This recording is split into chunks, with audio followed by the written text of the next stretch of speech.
My name is Jeremy Meijer and I'm studying a Masters in Media Innovation in the Netherlands.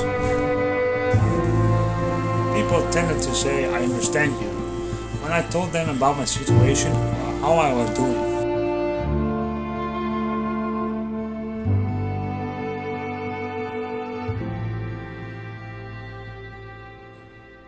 Back in May 2012, I had a severe brain stroke. I got visually and physically impaired. I got stuck fighting my losses, of course, not recognizing my gains until years after. Especially within society, I felt left behind. For my master degree, I started researching the topic of empathy, which brought simulation to the front, and not much later, problems in healthcare. Healthcare, of course, became quite a familiar area to me by now. A decrease in empathy is a major issue within healthcare curricula, fostered by stress and burnout among healthcare students and providers. Mainstream thought in the 20th century viewed empathy as a detached concern within medicine, of purely intellectual form at best. Engagement with the patient's emotional needs is not necessarily viewed as a core aspect of care.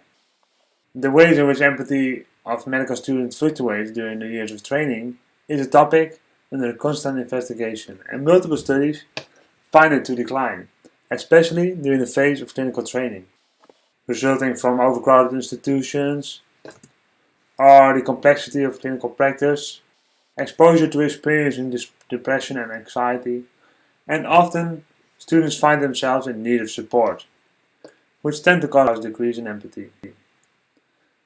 Given the importance of empathy in the provision of healthcare, the topic of empathy training in healthcare trainees and personnel at all stages is one of particular significance. In experiential learning, learners are not restricted to a passive role, but processes exist where learners are directly involved in the experience and reflect on it.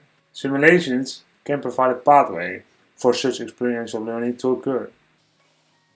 In the context of disability, however, certain designs that disable participants have been criticized for focusing on negative experiences and what people cannot do, rather than simulating a functional disability experience.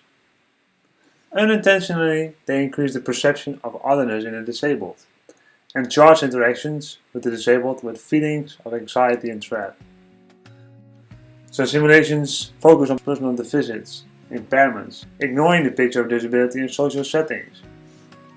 However, experiential learning simulations that do explore disability in society can provide another insight into disability, allowing the participant to become aware of the social dimensions like bias, stereotype, and interaction strain, not even talking about physical barriers yet.